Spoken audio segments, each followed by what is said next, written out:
श्री कृष्णाय नमः। श्री गोपी जन वल्लभाय नमः। वार्ता 27।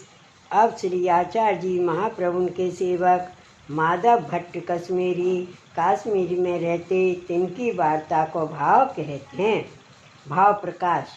ये माधव भट्ट लीला में जसोदा जी की दासी हैं, सो परम चतुर हैं। श्री ठाकुर जी की सैया बिछावनो जल ले आवनो, कुमारी राधा सहचरी के संग में हैं। रत्ना इनको नाम है। वार्ता प्रसंग 1। सो माधव भट्ट कश्मीर में एक ब्राह्मण के घर प्रगटे। सो प्रथम माधव भट्ट केशव भट्ट के सेवक भये। सो केशव भट्ट कश्मीर में कथा कहते। सो केशव भट्ट श्री आचार्य जी के पास मिलन को आए। सो श्री आचार्य जी महाप्रभु श्री सुबोधनी जी कहते। सो केशव भट्ट सुनन को आते। सो विद्या मद ते ऊंचे आसन पर बैठ के कथा सुनते और माधव भट्ट मन लगाए दास भाव से सुनते। पाछे जब श्री आचार्य जी कथा कह चुकते तब माधव भट्ट श्री आचार्य जी के वैष्णवन के पास जाए बैठते। सो वैष्णवन के मुख से वार्ता सुनते। सो एक दिन केशव भट्ट ने माधव भट्ट सो कहो, जो मैं कथा कहत हूँ, सो तू सुनन नहीं आवत है और हंसी मस्खरी वार्ता क्यों सुनत है। तब माधव भट्ट ने कही, तुम्हारी कथा के श्री आचार्य जी के सेवकन की हंसी मस्खरी वार्ता आची लागत है, ताते वहाँ जात हूँ। यह माधव भट्ट की बात सुन के केशव भट्ट मन में विचार किया, अब यह हमारे काम को नहीं, ताते श्री आचार्य जी को भेंट करूँगो। पाछे कछुक दिन में केशव भट्ट घर चलन लागे। तब श्री आचार्य जी सो कहे, मैं आपकी कथा सुनी है, ताते यह माधव भट्ट को आपकी भेंट करत हूँ, यह मेरे काम को नहीं है। सो तब माधव भट्ट श्री आचार्य जी महाप्रभु के पास रहे। पाछे केशव भट्ट विदा हुए चले गए। तब एक वैष्णव ने श्री आचार्य जी से प्रश्न किया, जो महाराज आपके श्री मुख सो कथा माधव भट्ट ने हु सुनी और केशव भट्ट ने हु सुनी, सो माधव भट्ट को बोध भयो और केशव भट्ट को क्यों नहीं भयो, ताको कारण कहा। तब श्री आचार्य जी कहे, जो केशव भट्ट ने बराबर बैठ के कथा सुनी तासो बोध ना भयो और माधव भट्ट दास भाव सो मन लगाए के सुनियो, ताते या को बोध भयो। भाव प्रकाश। या में यह जतायो, कथा श्रवण में दास भाव हुए तो फल रूप होई, अहंकारी को कहे तो सुने को फल ना हुई। यह जताए मूल में माधव भट्ट लीला संबंधी हैं, ताते श्री आचार्य जी की वाणी फलित भई और केशव भट्ट लीला संबंधी नहीं है, मर्यादा मार्गीय हैं, स्वर्ग तथा मुक्ति के अधिकारी हैं, ताते श्री आचार्य जी की वाणी फलित ना भई। पाछे केशव भट्ट विदा हुए के देश को गए और माधव भट्ट को श्री आचार्य जी ने नाम निवेदन करायो। तब माधव भट्ट ने विनती की, महाराज अब हमको कहा कर्तव्य है। तब श्री आचार्य जी ने कही, तुम भगवत सेवा करो। तब माधव भट्ट ने कही, महाराज लाला जी को स्वरूप मेरे बाप दादा सो सदा रहे है, सो स्वरूप सदा मेरे पास राखत हो। तुलसी चंदन चढ़ाई धूप दीप कर नैवेद्य धर या प्रकार आवाहन विसर्जन पूजा मार्ग रीति सदा करी है। अब आज्ञा देहो ता प्रकार करूं। तब श्री आचार्य जी कहे, जा स्वरूप ले आओ। तब माधव भट्ट जाए के ले आई। तब श्री आचार्य जी पंचामृत स्नान कराए माधव भट्ट के माथे पधराए। सो माधव भट्ट कछुक दिन पुष्टि मार्ग की रीत सीख के आज्ञा मांग कश्मीर अपने घर प्रीति पूर्वक सेवा करन लागे। सो कछुक दिन में श्री ठाकुर जी शान भावता जतावन लागे। वार्ता प्रसंग 2।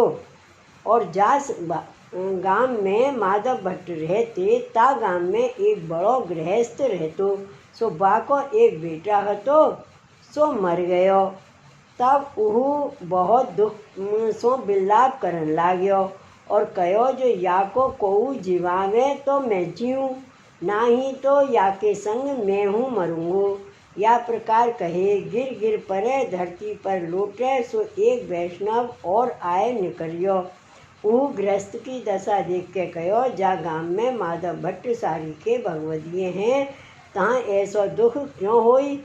सो यह बात वो गृहस्थ सुन के माधव भट्ट पास दौड़ियो आयो, दंडोत करके बहुत विलाप करन लाग्यो और कहो तुम बड़े महापुरुष हो, मेरो बेटा मर गयो, सो ताको जिवाय देव, नहीं तो मैं हूँ बाके संग मरूँगू। या प्रकार बहुत दुखी देख के माधव भट्ट को दया आई। सो माधव भट्ट एक श्लोक करके श्री ठाकुर जी के आगे धरियो। सो श्लोक दयालो रस समर्थस्य दुखाय दयालुता विश्वोदाहरण ददक्षश्च शास्त्रेष्वेकस्य शोभना।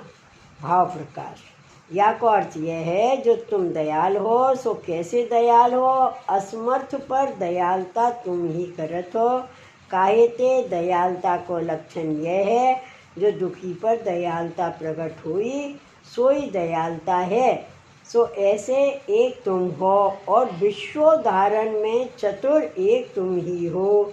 सगरे शास्त्र में तुम ही को गाय हैं, यह दयालता तुम ही को शोभत है, ताते दुख को नाश करो। यह श्लोक सुन के श्री ठाकुर जी कहे यह कितनी की बात है, तुमको दया आई है तो जाए बासों कहो तेरो बेटा जियो। तो माधव भट्ट बाहर आए के कहे जो तेरो बेटा जियो। तब वो गृहस्थ के मन में आई नहीं, क्यों जो कछु औषध दिए नहीं, मुख सो कह दिए हैं।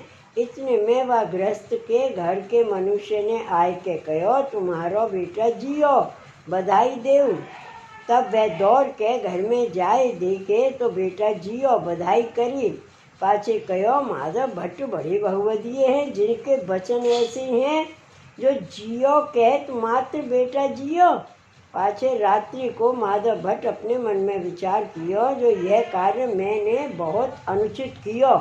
संसार में अनेक दुखी सुखी लोग हैं, ताते अब या गांव में रहवे को धर्म नहीं है। सो अर्धरात्रि समय श्री ठाकुर जी को संपुट में पधराए के चले।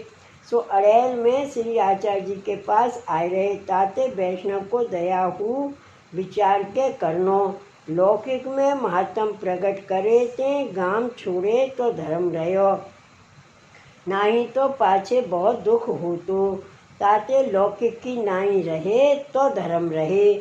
श्री ठाकुर जी को दुख ना होई, वैष्णव को हु दुख ना होई।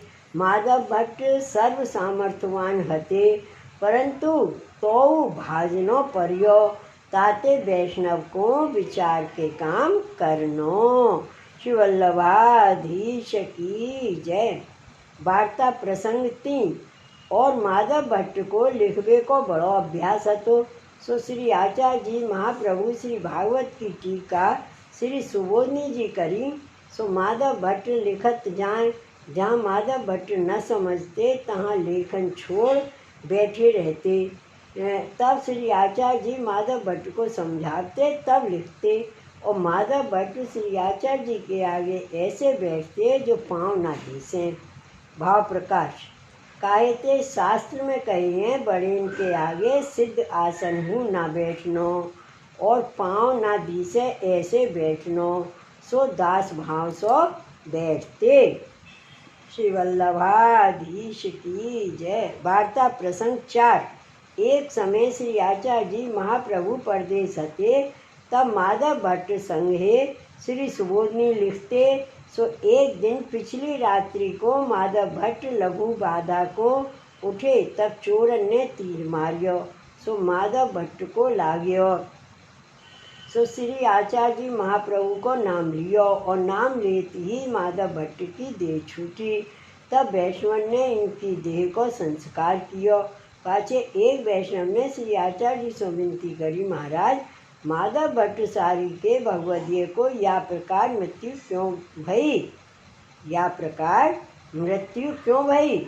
तब श्री आचार्य जी श्री मुख सो कहे, माधव भट्ट के परलोक में तो कछु हानि है नहीं, परंतु इनको एक भगवत अपराध पर्यो हतो, ताको दंड पायो। तब वैष्णवन ने पूछो, जो महाराज ऐसो कहा अपराध पर्यो हतो। सो तब श्री आचार्य जी आज्ञा करे, जो ये पहले अपने सेव्य श्री ठाकुर जी की सैया फूलन की बिछाते। सो तब एक दिन फूलन में अनजाने सुई रह गई, सो माधव भट्ट ने जानी नहीं। सो तब वह सुई श्री ठाकुर जी के श्री अंग में स्पर्श भई। सो तापराते यह ऐसो भयो है, पर या की देह सावधानता सो भगवान नाम लेत छूटी है, ताते या को कछु बाधक नहीं है। ये श्रीनाथ जी के चरणारविंद पाए, अब कछु कर्तव्यता रही नहीं। भाव प्रकाश या में यह जताए, जो पुष्टि मार्ग में सैया पर फूल बिछावे की रीत श्री आचार्य जी नाही प्रकट किए। क्यों? जो ये लौकिक फूल हैं, सो इनकी डांडी कठिन है और एक क्षण में कुम्हलाए जाए। वस्त्रन में फूलन के दाग पड़े, ताते न्यारो फूल धरियो रहे, प्रभु को सुगंध मात्र आवे। और लीला में तो फूल स्वरूपात्मक हैं, सो परम कोमल हैं, ताते फूलन की सैया बनावत हैं। सो माधव भट्ट श्री आचार्य जी की रीत छोड़ लीला में फूलन की सैया को वर्णन जान, माधव भट्ट सैया भरे। सो प्रभु को आछी न लागी, ताते सुई रह गई। माधव भट्ट को दंड दे सगरे वैष्णव को शिक्षा दिए। जो श्री आचार्य जी ने यह पुष्टि मार्ग में रीत प्रकट करी है और ग्रंथन में जा प्रकार आज्ञा करी है, ताही प्रकार सेवा करनी और चलनो। और अपने मन ते कल्पित प्रकार करें तो श्री गोवर्धन धर को भावे नहीं। यद्यपि लीला में वर्णन होई, तो अपने मार्ग में जितनी आज्ञा श्री आचार्य जी श्री गोसाई जी की होए, तितनो ही कार्य करे, तो प्रभु बेगे प्रसन्न होई। अथवा माधव भट्ट प्रथम मर्यादा रीत सो श्री ठाकुर जी की पूजा करते, सो मर्यादा में फूलन की सैया करते, सो तब को अपराध है, ताको दंड भयो। पाछे लीला में अंगीकार भये यह जिताए। श्री आचार्य जी की शरण ते जन्म जन्म को अपराध होई, सो याही जन्म में भोग लेई, पाछे बाधक न रहे। ऐसो श्री आचार्य जी की शरण को प्रताप है, सो सर्व अपराध भोग लीला में प्राप्त होई, यानी भोग छूटे। यह शरण को प्रताप दिखाए, यह भाव है। सो माधव भट्ट की देह छूटी, तब श्री आचार्य जी कहे, अब श्री सुबोधिनी जी रही, भगवद इच्छा इतनी प्रकट करन की हती। सो माधव भट्ट की वार्ता कहाँ ताई कहिए। भाव प्रकाश या में यह जताए, श्री ठाकुर जी को पास बुलावने हते, सो दो ही आज्ञा आगे भई। सो श्री आचार्य जी महाप्रभु न माने, तब माधव भट्ट को यह अपराध के मिस लीला में बुलाई। तीसरी आज्ञा दीनी, तब श्री आचार्य जी अंतःकरण प्रबोध ग्रंथ कर अंतर्धान लीला किए, यहू कारण है। श्री वल्लभाधीश की जय, श्री गोवर्धन नाथ की जय। जय जय श्री गोकुलेश, जय जय श्री गोकुलेश।